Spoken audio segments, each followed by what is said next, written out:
1828, un jeune de 16 ans nommé Kaspar Hauser est apparu mystérieusement en Allemagne, affirmant avoir été élevé toute sa vie dans une cellule sombre.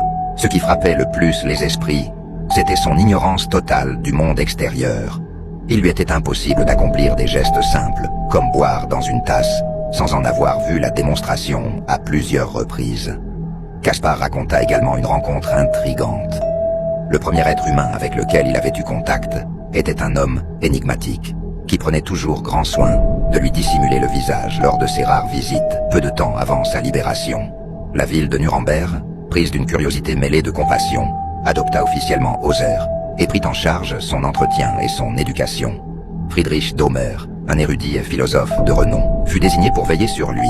5 années s'écoulèrent paisiblement, jusqu'à ce jour fatidique du 14 décembre 1833, où Kaspar rentra chez lui, gravement blessé au torse. Selon ses dires, il avait été attiré dans une ruelle obscure où un inconnu lui avait infligé un coup fatal. L'enquête révéla un indice troublant. Un petit sac à main violet contenant une note écrite au crayon. Le message en allemand disait « Hauser sera capable de vous décrire précisément à quoi je ressemble et d'où je viens. Pour lui épargner l'effort, je veux vous dire moi-même d'où je viens. Je viens de la frontière bavaroise, sur la rivière. Je vous dirai même le nom.